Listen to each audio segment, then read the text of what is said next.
Hello everybody and welcome to race 2 of the Velocity Online Racing Bitcoin Super Speedway series here in the, I guess, middle of the season for the actual league itself, but of course during the IndyCar summer stretch of races in real life and also some other important iRacing races. We are doing a little bit of a less serious competition here, this being the Super Speedway series, but it's just 6 ovals of flat out going left in a big giant pack of cars. So this is race 2 of the season, as I said. I was about to say last night. Yesterday we did the first race at Daytona, which was covered by Chris, who is not available today. I raced in it myself, finished third. But I'm gonna be up in the booth here today for the second race and also for the 4th, 5th and 6th round of the season. Of course, next week at Talladega will also be streamed by Chris. But yeah, as I said, 6 races here in this Super Speedway season. Let's quickly take a look at the schedule. Of course, yesterday we had Daytona, today Atlanta, the new Atlanta Motor Speedway, which is a lot more banked than it previously was, a lot nicer of a track to drive as well in this car. Not as abrasive on the tires as well, but as I said, next week Talladega on Saturday, July 23rd, then Sunday, July 24th at Michigan, then iRacing Super Speedway on Friday, because of the first Iowa race there in real life, and then on Sunday on July 31st we go to AtlantaSuperSpeedway to cap off the season. So as I said, this is the Bitcoin VOR Super Speedway series. Of course you can check them out, there is a link in the description below where you can find out a little bit more about Bitcoin. Want to thank DL Lemon for stepping up to sponsor this series, title sponsorship, so yeah, check it out. But getting ready to go here for the race. Cars on track for qualifying. Let's pick some up if we can. There was just a car in the wall there as we caught up to them. But this is Joshua Tucker, who just tried to get out of the pits. The pit exit here is very tricky. There is 80% fuel tanks and 2 sets of additional tire sets to use. So pit strategy will be a pretty major factor in this race. And of course, like I just mentioned, the track being so difficult on pit exit, it's going to be something to keep an eye on, as multiple drivers have struggled to get that under control. But let's take a quick look at the current qualifying order, which is led by AJ Musselman and Matthias Strauss on the front row, as we go over into the gridding phase of the race. So 114 laps on the schedule today. This is the Atlanta 175 for the VOR Bitcoin Super Speedway series, and let's quickly walk you guys through the starting grid as we are getting ready to go here for this 175 miles. So as I said, AJ Musselman and Matthias Strauss on the front row. We've got Sven von Kanel and Thomas Geiser, the two Germans. Von Kanel is actually Swiss, but they both speak the same language. On row 2, Geiser and von Kanel. Then we got Stoltz and Baker. Baker is going to be under, let's say, a magnifying glass after last night's race at Daytona, but that's row 3. We got Sparling and White on row 4, Lemon and Tucker, who are going to be the 9th and 10th starter here today. So, cars will continue to grid up. Before we go green, let's quickly take a look at the schedule one final time, and so I can mute the drivers on the voice chat, because we don't want to listen to those when we are racing. But yesterday we went to Daytona to open the season. Today we are here at Atlanta Motor Speedway for round 2 of the season. Then we have the entire week off until we go to Talladega for the first time in VOR history. We've never actually raced there officially. Of course, this is the Super Speedway series, so a little different, but we are going there next week on Saturday, which will be covered by Chris on the Captain Esports Network, and also, of course, right here, as usual, being multi-streamed. But Michigan on Sunday, then on Friday we got iRacing Super Speedway, July 29th, and then July 31st, Auto Club Speedway. So, here we go for the second race in the Super Speedway series. We do have the points standings after the first race.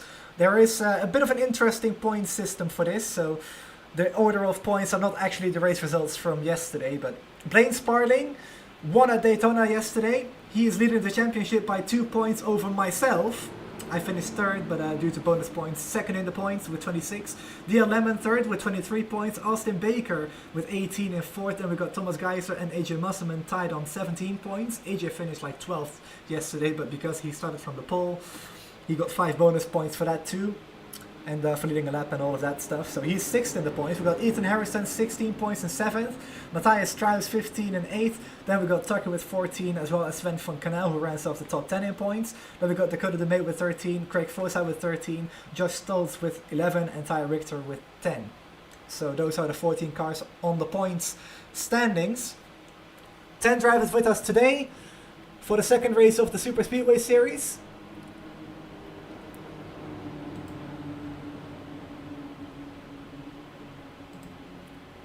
So first time we are racing at the new Atlanta Motor Speedway. We raced here in season 6 of the main series, which was a pretty entertaining race, but that was on the old track.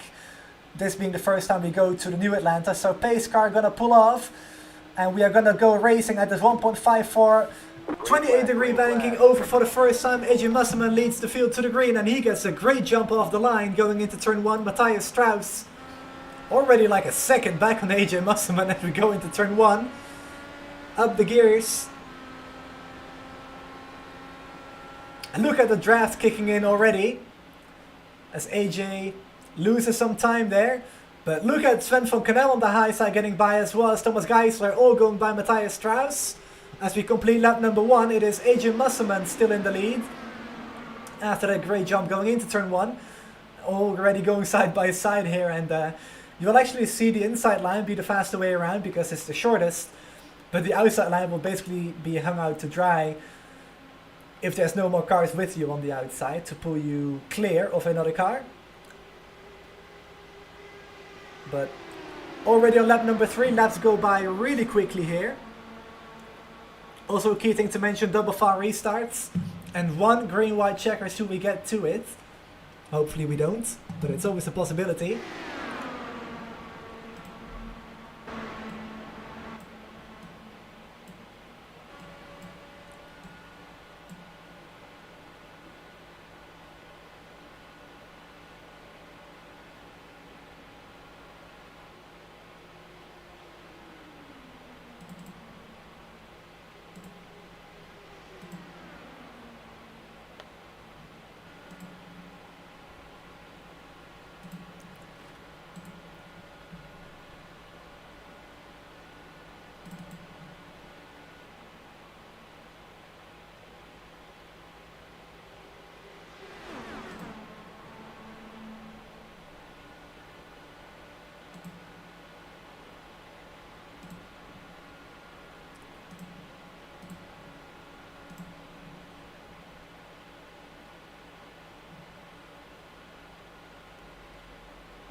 Look at all this action side by side through the top 5.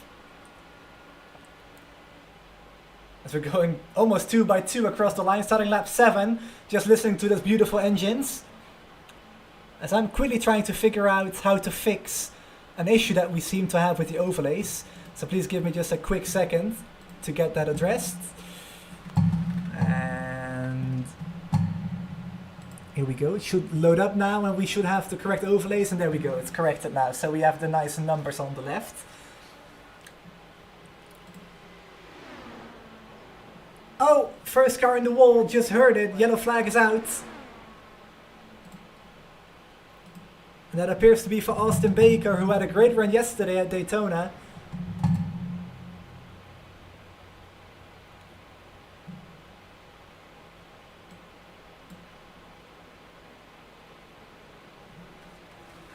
And that's gonna slow the field down for the first time in this race, second time in the Super Speedway series. And this will be the first time, at the new Atlanta at least, that we will be doing the double VOR restarts in the IndyCars. Of course, as I said, we raced them in season 6 of the main series. But that was a different track configuration, so it's gonna be interesting to see how that will all play out.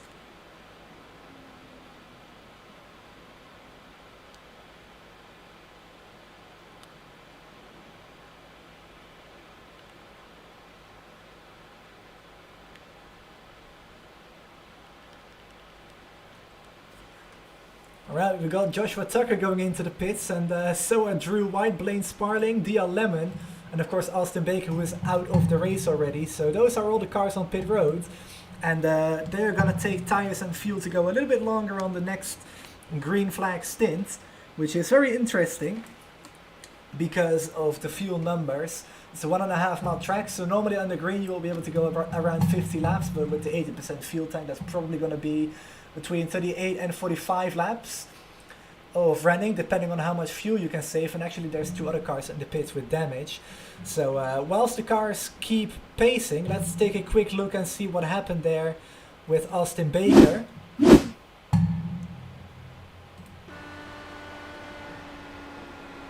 Oh, that's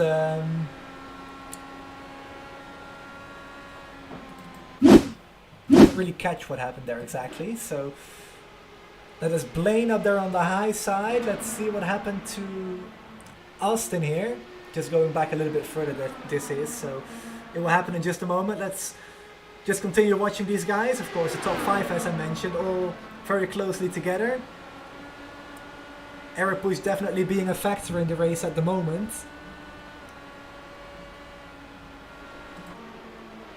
So going into turn 1, clips the apron, actually saves the car here though, so not much really happening here. I don't know where it happens. It must be on the next lap then.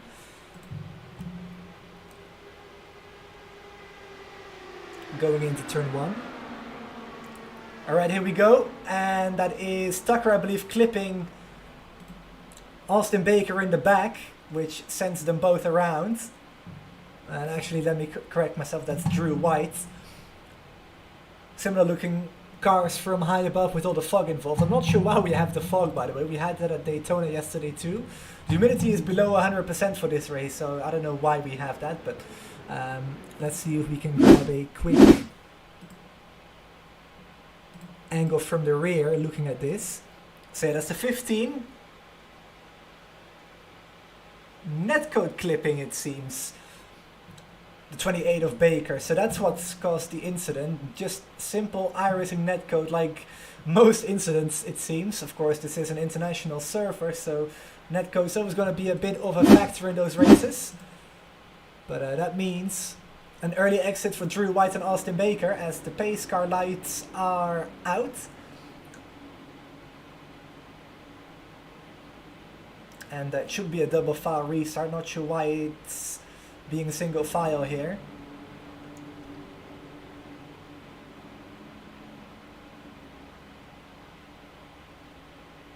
We can look to correct that for the next restart if there is one. But pace car gonna pull off for the second time.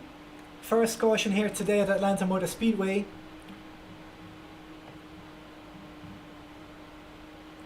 As AJ waits for the green flag, there we go, back under green. Bit of wheel spin there for the cars 3rd, 4th and 5th in line, but we are underway again from the AtlantaSuperSpeedway, we should probably start calling it now. As Stoltz is going to get a good run on Matthias Strauss here, who didn't really get the best of restarts.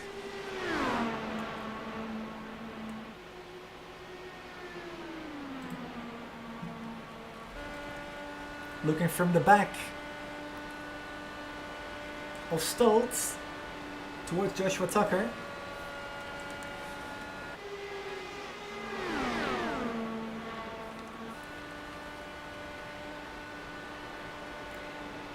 Sven Vonkenau putting on the pressure on AJ Musselman up in front, as you can see right there in by the center of the screen now. Let's go to this battle for the race lead.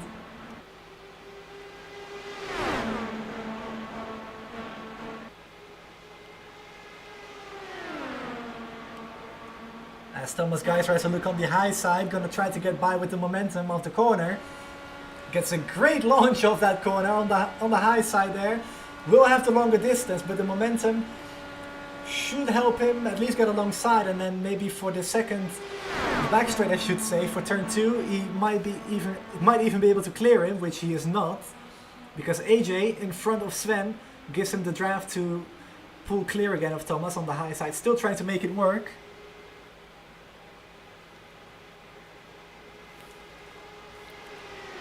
As we have 16 laps complete now.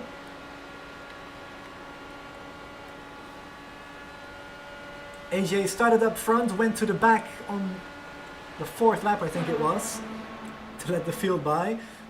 This time in Atlanta, doing the opposite, still out in front, trying to lead laps. As Thomas goes by Vonkenau, at least at the start-finish line.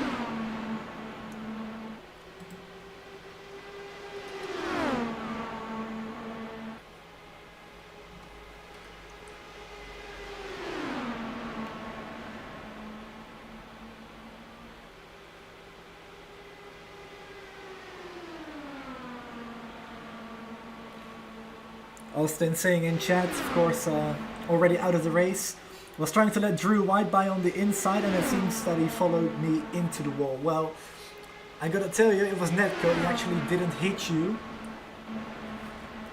But iRacing did register contact there for some reason.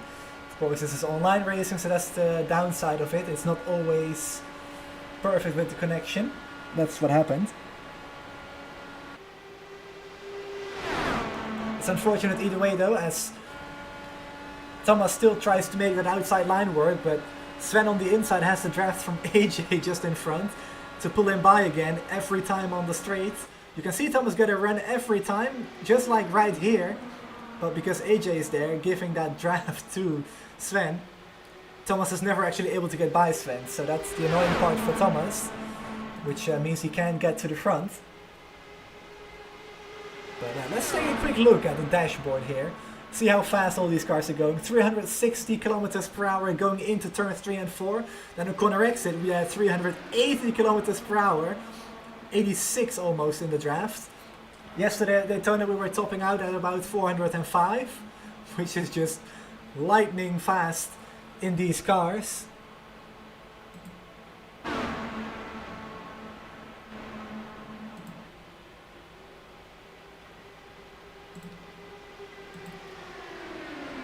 Track temperature 36 degrees, so pretty cool for a daytime Atlanta race at least.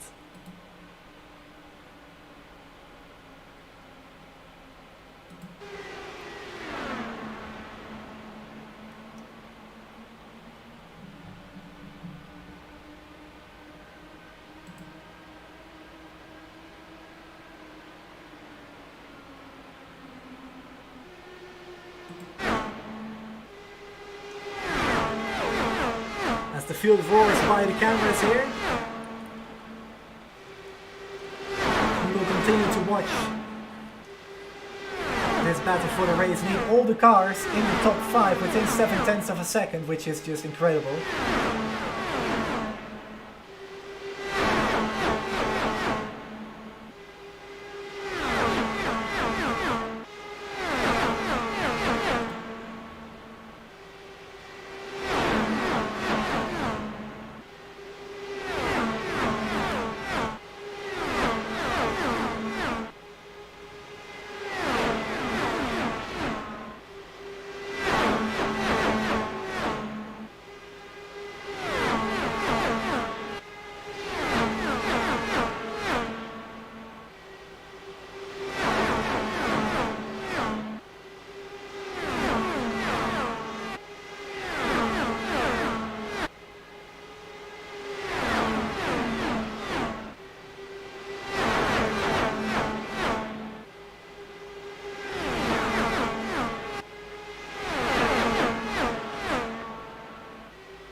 almost forgot I was broadcasting a race there, just listening to the engines. But AJ Musselman still leads from Sven van Canel. Thomas still not able to get by with the momentum on the high side. Of course, Sven has the draft from AJ in front. So the cars on the outside not really able to do anything to the top two, which is a little bit different to what you might be used to at super speedways. Of course, normally you will move around quite a bit, but this being Atlanta, I know that there being so much downforce on the cars basically. The car on the inside line, if you don't let go of that line, you are never gonna get by. And look at Thomas again, still trying to make that high side work, but it's simply not paying off for him, as Tucker is giving those guys up ahead just some extra space to make sure that he doesn't get involved in an incident here. In the Let's Race car, who are going to be sponsoring some races in the main season, which will be visiting Daytona in about 3.5 weeks time. Actually made it 4 weeks. We just had the last race at Phoenix last weekend on Saturday, but Josh Stoltz just behind as well in the 5th position. You see those blue lights flashing on the steering wheel. That means that you are nearing the rev limiter. If they turn red, then you are in that limiter.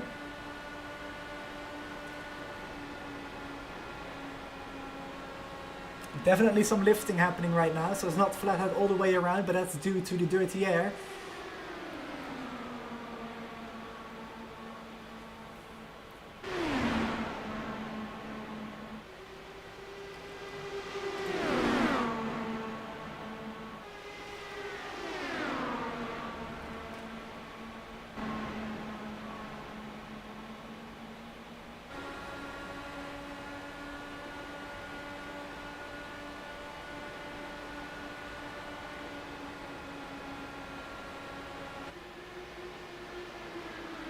So side by side for P4, Stoltz and Tucker going at it, and there's an incident out of turn 2.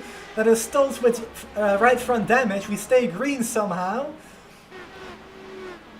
I think somebody lost it, but apparently not. Still going.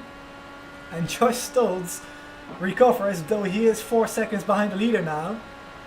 Not sure what happened there exactly. Could have been netcode again. Let's see if we can find what happened there between those two. That's Tucker on the inside, and I think Stoltz got a little bit loose there out of turn 2. Not exactly sure. Let's see if we can slow it down here with a nice TV angle. So that's Tucker on the inside, Stoltz on the outside out of turn 2. And yeah, Stoltz got loose, got into the wall and then lost it to the inside of the track. Does a great job. Well, I wouldn't say great job, just lucky that it didn't slide into anybody, to the inside of the track, and then the damage magically repairs itself. But there wasn't any contact between Tucker and Stoltz, so all good between those two, I think. And it's still the top 3 the same way they have been all race long pretty much, as we are now on lap 36. Oh! There's smoke, and as Thomas Geisler on the inside catching the car. Oh my, I don't know how he saved that. Oh, there's another car behind spinning, that's Matthias Strauss, so the car's getting really looser as the stint goes on. Hits the inside wall, slides back up the track onto the racing surface. Oh, he's on for a wild ride, and he spins out on the pit entry. As I'm losing my English there, but does a great job not to get more damage. Thomas also pits. As AJ Musselman has also gone into the pits, so getting to the end of the fuel window and the tyre is wearing out. It's proven to be a handful for the drivers, as Sven van Canel, who was in that 2nd position behind AJ, has saved up some fuel, which means that he is able to go a few laps longer. So if there is a yellow right now, he will be in a very good position to take over that race lead. Of course, you lose a lap here when you pit, as AJ is now down that lap. That's Joshua Tucker, who's also stayed out behind in 2nd position. Now the draft range is around 1.5 to 2 seconds, so Joshua might be able to gain some time by driving in the draft of Van Canel. So he can make up some ground here, but he's got to get the good stop for pit road though. Of course, if you don't get that right, you will lose some time anyway.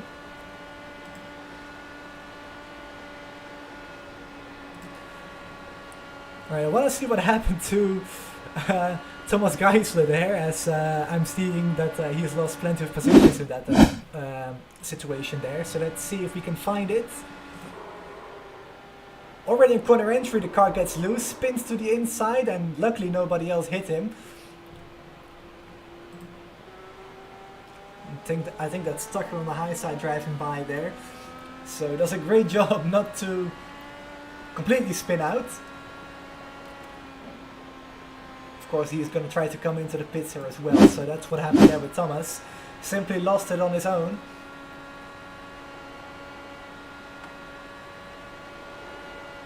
Oh! You see the cars being oh so looser in turn 1. So I think there's a bump there or something that's causing these cars to go loose. With the worn tires involved too. And Sven almost lost it there, as Tucker's going to go by on the high side here. And surely Van Canel's going to come into the pits here as he tries to slow it down. Hold on to it, man. Hold on. Slow down. And might just be good for the speeding cones. I think he was okay.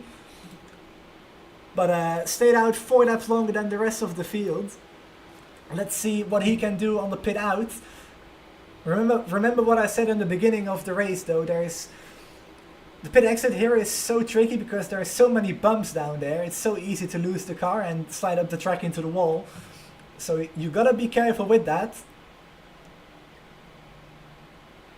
Fuel and tires for Van Canel, and he is off the Jackson away. Gotta be careful here. He's even in 3rd gear trying to not get wheel spin there. Staying all the way to the left. There's actually some banking up there towards the edge of the track, so it might be wise to go there, but Sven going safe and slow. Does not actually spin out again though, and AJ Musselman, who pitted a few laps before, has got a huge undercut on that pit cycle. I think he gained like 12 seconds, half a lap on Sven Van Canel, who is still getting up to speed here going into turn 1, as AJ is going into turn 3 already, so AJ with a massive jump.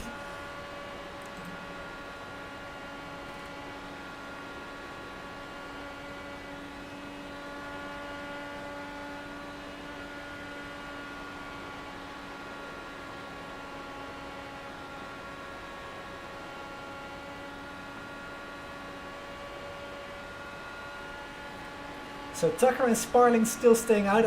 I think those were the 2 cars that came into the pits under the yellow, and yes they did.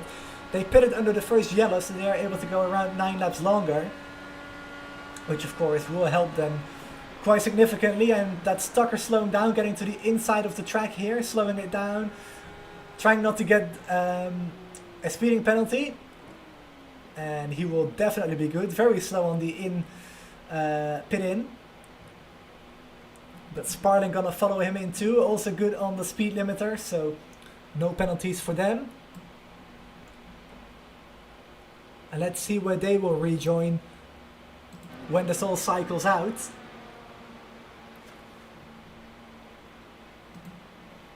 Of course, Blaine won yesterday's race at Daytona. Tucker is already off and away with new tires and fuel.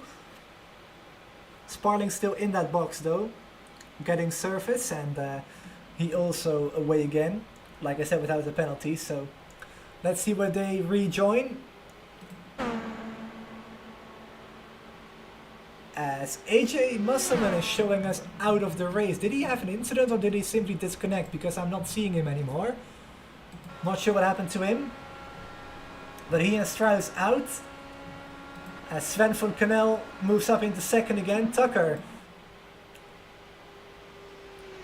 is in the race lead right now, as Lemon and Van Canel going at it for P2. As we are approaching the halfway point in this race, about 6 laps shy of that. Just a single caution so far.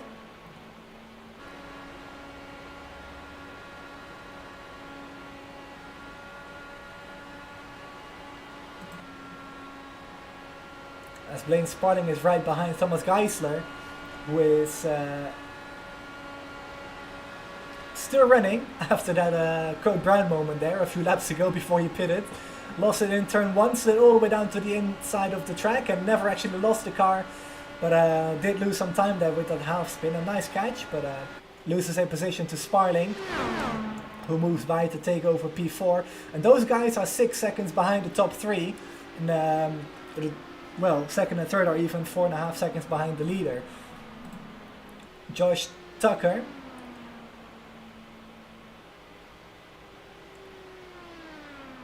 in that beautiful Let's Race car.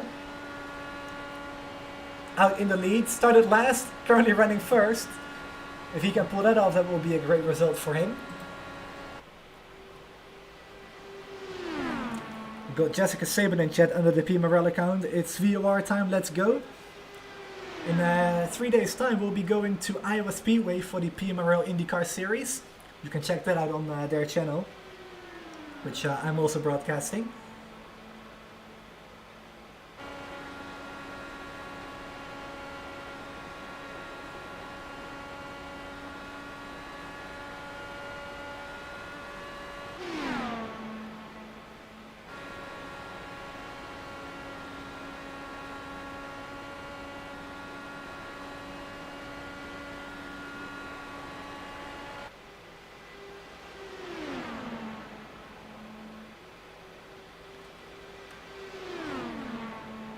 So 60 laps to go. The top 5 still running. 6th through 10th all out of the race due to an incident or something else that happened to them. Don't know what happened to AJ, probably blinked out.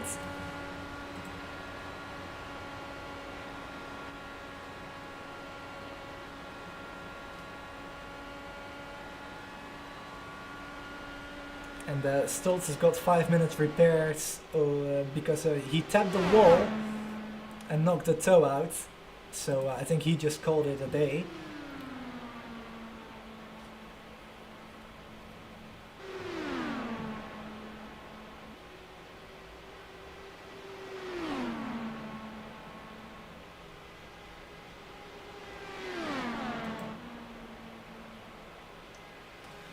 Thomas losing some time to Sparling. Maybe Thomas hit the wall at some point. He's driving very close to it again though here. And the car is looking just a little bit loose. Let's go on board with Thomas here to see if we can get a better understanding of his handling.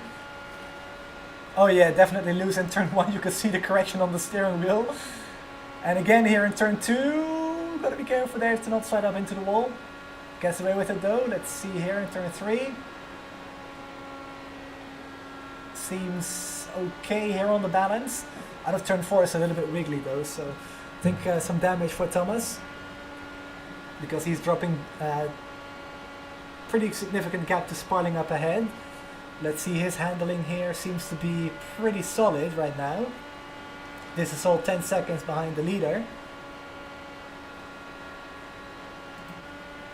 But this battle for P2 is still happening between Sven von Kanel and DL Lemon. Of course, this is the Bitcoin Super Speedway series for VOR, and you've seen the logos scroll through on the top right, but there's a link in the description where you can find out more about Bitcoin. And DL coming on board as title sponsor for this series.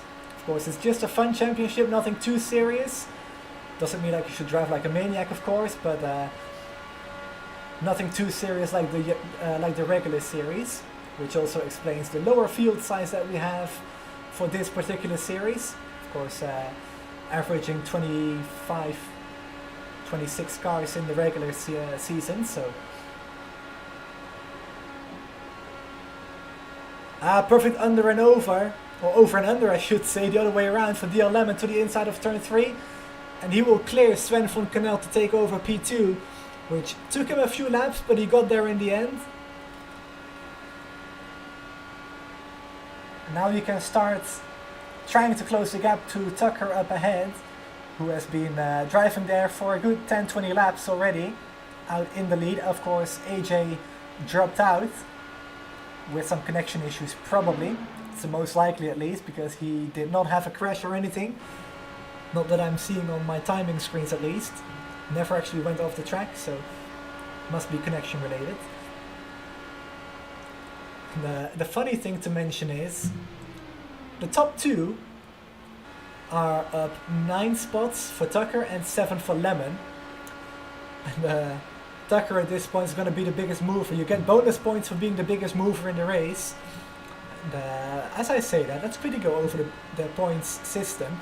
So for 21st place, for winning the race, you get 25, 22 for second, 21 for third. Then from 18 it drops by 1 point until from 4th until last.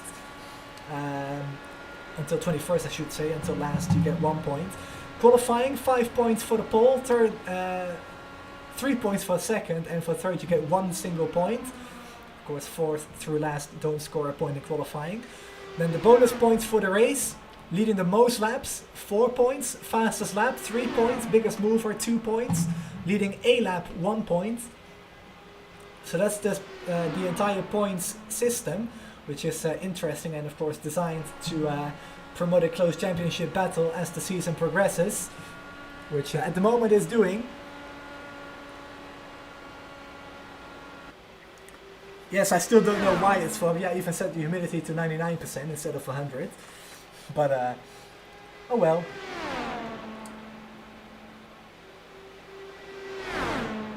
Of course, the heavy air, big draft, you know.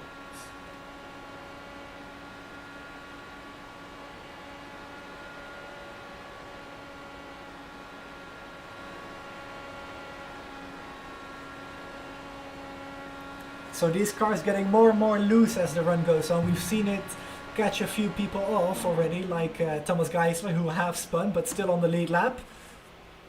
And also Matthias Strauss, who had an incident in turn 2. Josh Stoltz, who slid up the wall into the exit of turn 2 wall. That's great English, by the way. You get what I'm saying. Thomas Geisler back on pit road for the second time. Of course, 2 tire sets available for this series, and also 80% fuel tanks. So pit windows of around 35 to 40 laps. It appears to be here in this race. So Thomas from Aachen slows the car down into the box, taking tires and fuel. 34 laps to go. 44 laps, sorry, as my math is also not too great. And, oh no, is this a speeding penalty for Thomas? I think it is. It must be. He's been in the pits for an awful long time. Let's see if we can find it. Slowing it down for the pit box. With the dashboard open. Yep, way too fast. Didn't even need the dashboard for it. So way too fast onto the pits, which is going to cost him 40 seconds. But no position, he's going to stay P5. Which will leave us with 4 cars on the lead lap. And Tucker's car is handling amazingly. He's pulling away a good 10th or 2 every lap.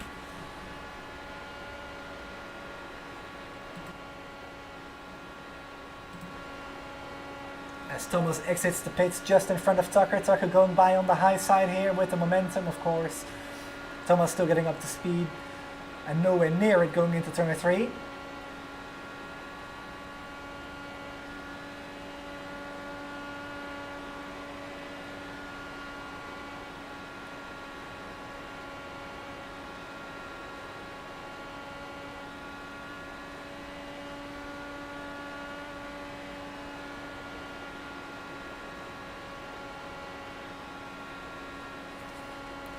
Alright, let's go to the static cams and enjoy the sounds of this beautiful car again, like we did a little bit ago.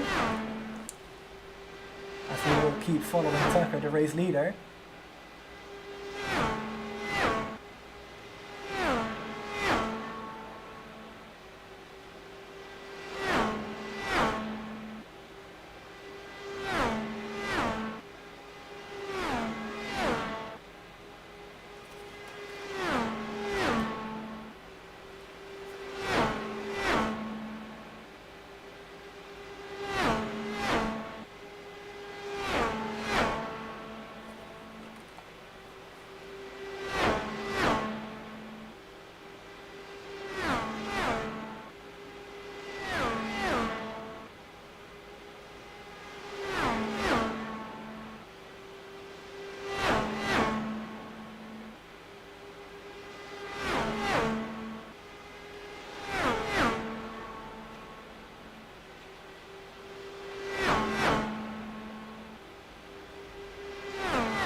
Alright, we got DL Lemon on pit road.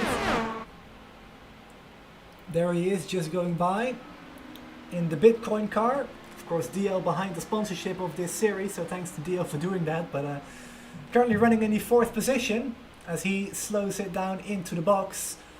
Car goes up the jacks, so he's still got a set of tires to go on the car. And he's off and away with a nice stop. And I think he will be able to make it to the end from here on that 2-stop strategy. Very careful on the pit out here, you don't want to lose it. Very low in the revs, well below 9,000 RPM there.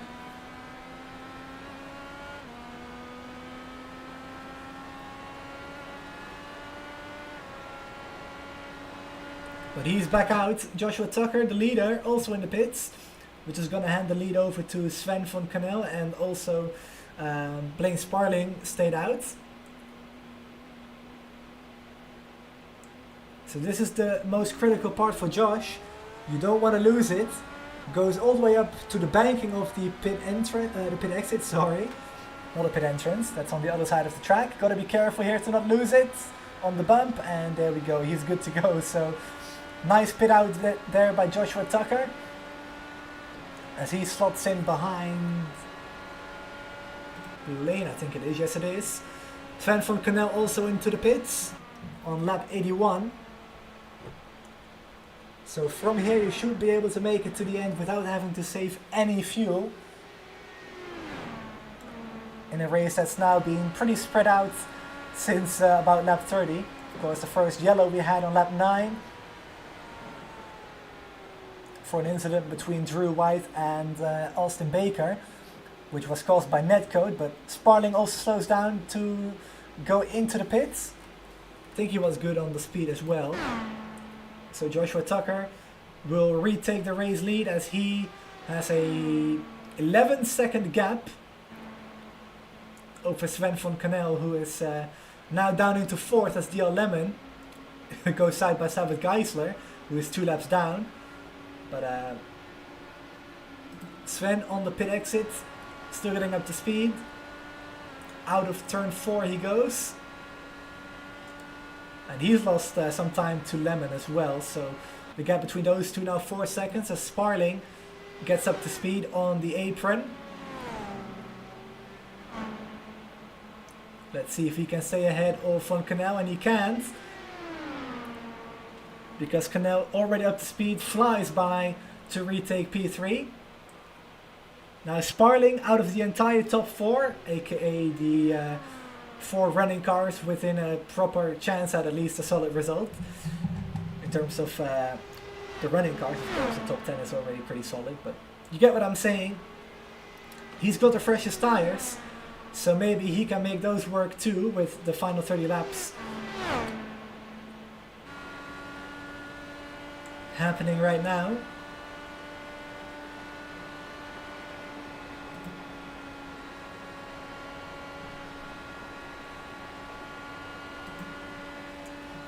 .380 comes this crowd down the back straight. 385 going into turn 3.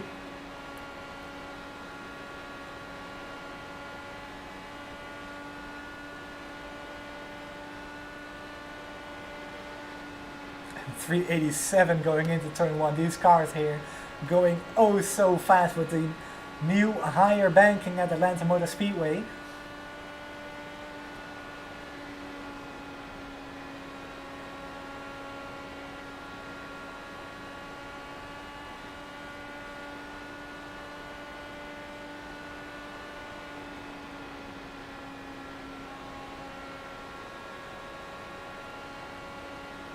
Sparling not really gaining any time on Sven van Kanel ahead, which is interesting. Maybe Sparling doesn't, or maybe knows something that we don't know, I should say.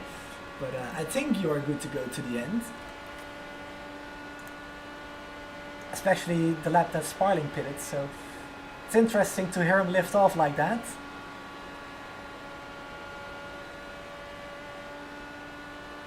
I do not believe he has any damage, so it will probably stay a mystery to us until we talk to him.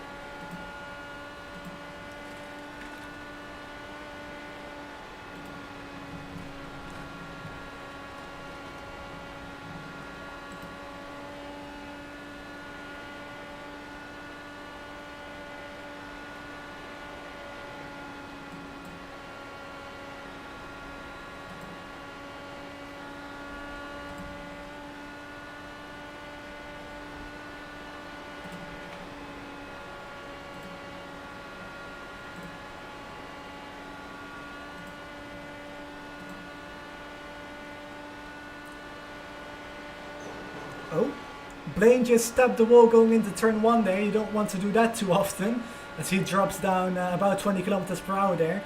Much more than you really need to do. Still hits 388 kilometers per hour into turn 3 though, as we have a group of cars bunched up together. That's DL Lemon and Sven van Canel in the mix as well. So the fight for second very much on. As Sven goes to the high side there, gets by DL Lemon. Great move there to the high side to clear him as well, up into P2. Joshua Tucker still 12.6 seconds ahead though, but Blaine Sparling also going around DL Lemon, so DL must have hit the wall as well. As he is even dropping speed in the draft, it seems, going 360 kilometers per hour.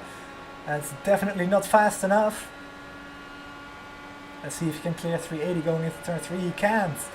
So there must be some damage to that 21 Bitcoin car, as he has just gone from second to fourth within a lap.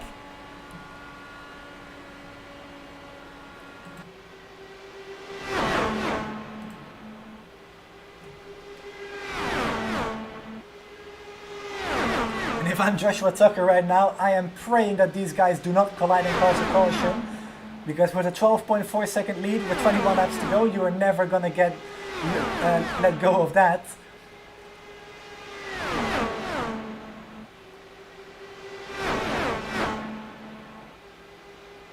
I think if I'm Joshua Tucker, I would start slowing down a little bit, running map 3 maybe, just make sure that you don't over-rev the engine with the temperatures of the engine maybe, or say a little bit further away from the walls, just to make sure that you don't get any damage like DL Lemon just did. Just the small little things to make sure that you get to the end without damage or anything else happening, just to secure that win.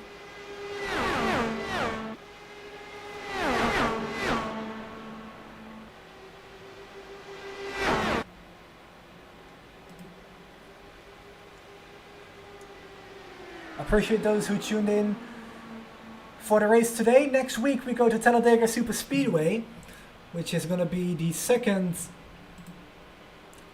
I guess, NASCARized oval that we run in IndyCar. Of course, IndyCars used to race at Atlanta Motor Speedway.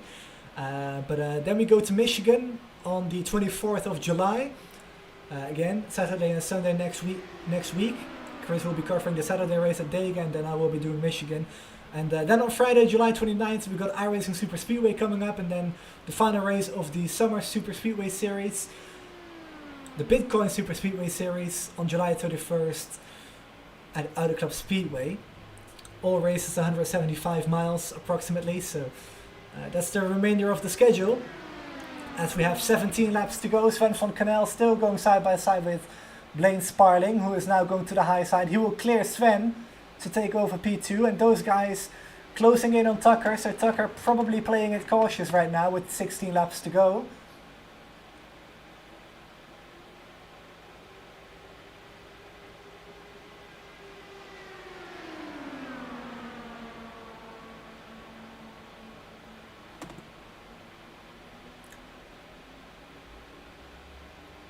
And Lemon now going back into second place.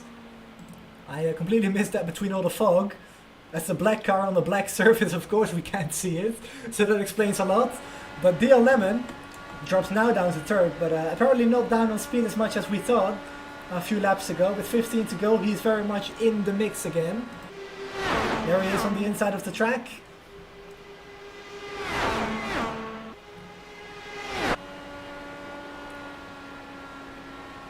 Definitely a small lift on corner entry for all these guys probably.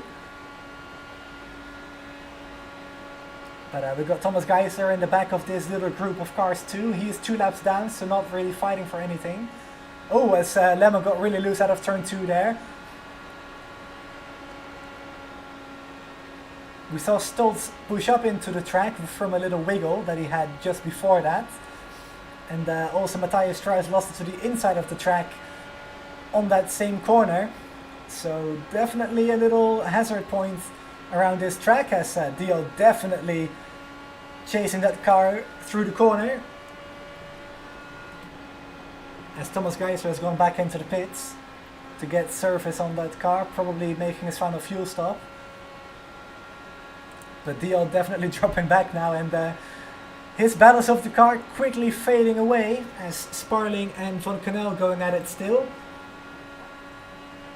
Those guys actually closing the gap to Tucker up ahead, but he is 12 seconds clear out in the race lead, so I don't think he will give that up very easily whatsoever.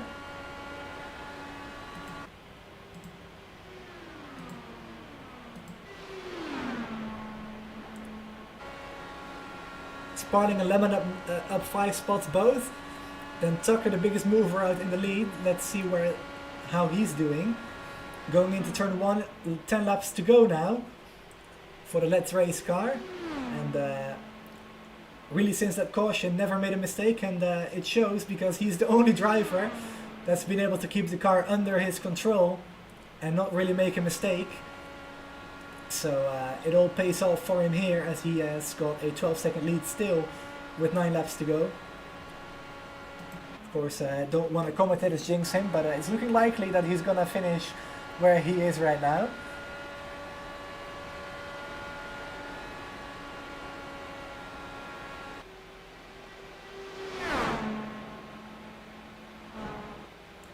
Sven taking a look to the inside of the track. Not close enough to make a move. Picks up the draft here in turn 3.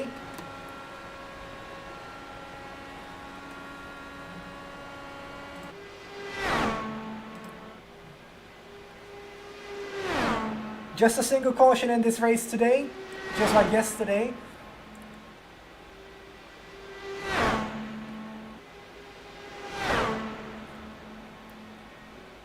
Still got 5 cars out of the race, though, which is a big shame. But Musselman had connection issues. Strauss lost us to the inside of turn 2, got loose there. Stoltz got loose and then had a little arrow push, I think it was, going into the outside wall in turn 2. And then Drew White and Austin Baker had an incident there with Netco involved in turn 1 on lap 8 or lap 9, one of the two, which was the first and only caution of the race. Surprisingly enough, for all the 3 other incidents, we stayed green.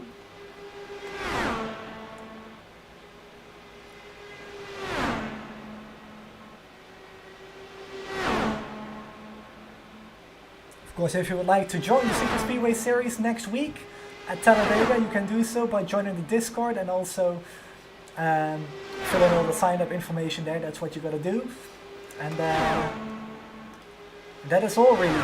If you do that, you can get racing with these guys right away. Of course, next week at Talladega, I'll be back in the cockpit for my second and final race in this series. Chris Scala will be taking over the mic. And from then on at Michigan to the end of the season, it's all my voice to call the races. But Van Canel gets by Sparling again, as we have 3 laps to go when Tucker crosses the line. And these guys are half a lap behind the leader, by the way. Definitely a race of attrition. But Tucker kept his head cool, and he has got around 4.5 miles to go.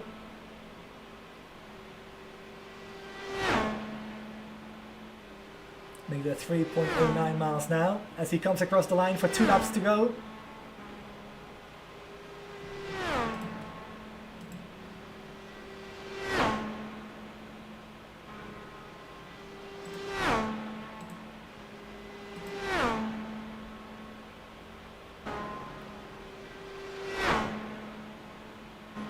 Alright, final time around for Joshua Tucker. White flag is out in the Atlanta 175. Tucker on his way to his first win ever in VOR. Even though it's a Super Speedway series, I'm sure he will be very happy with this. Just gotta make sure he gets around the lap traffic of DL Lemon ahead, which I don't think will be an issue. So out of turn 4, it's a clean run from Joshua Tucker. He goes to victory lane, 12.5 seconds clear of Blaine Sparling and Sven Van Canel, who are still going side by side out of turn 4. Let's see who's going to get the position. It is Sven Van Canel by 1/100th of a second over Blaine Sparling to round off the podium. DL Lemon just stayed on the lead lap. He will come home in 4th place, with Thomas Geisler 4 laps down in 5th. And all the cars behind did not finish the race. AJ Musselman connection issues, Strauss Stoltz got loose out of turn 2, and then White and Baker had an incident in turn 1 in the beginning of the race. But Joshua Tucker wins his first race in VOR. Congratulations to him and the Let's Race crew, who are sponsoring the upcoming regular season race at Daytona, by the way. But excellent run from Josh, as he will celebrate on the front stretch. So next Saturday we go to Talladega for the 3rd round of the season on July 23rd. July 24th it is Michigan on Sunday, then iRacing Superspeedway on Friday July 29th, and then July 31st on a Sunday rounds off the Superspeedway series presented by Bitcoin Sim Racing. But there we have it. Let's go through the results for one final time before we sign off from Atlanta Motor Speedway and we go to Talladega. So winning the race is Joshua Tucker, 12.5 seconds clear of Sven van Canel, who finishes a 100th of a second clear of Blaine Sparling. Nice podium there. Very international too, by the way. Joshua Tucker from Portugal, then we got Sven van Canel from Switzerland, and Blaine Sparling from the US. Then we got Dio Lemon and Thomas Geisler, who ran off the top 5, and then it's AJ Musselman, Matthias Strauss, Josh Stoltz, Drew White and Austin Baker, who is the final car to be scored. So that's going to wrap it up at Atlanta Motor Speedway. The next race will be at Talladega Super Speedway. So we hope to see you all then. Thanks for watching, and have a great Sunday night, and enjoy the IndyCar race at Toronto tonight, by the way. See you all next week.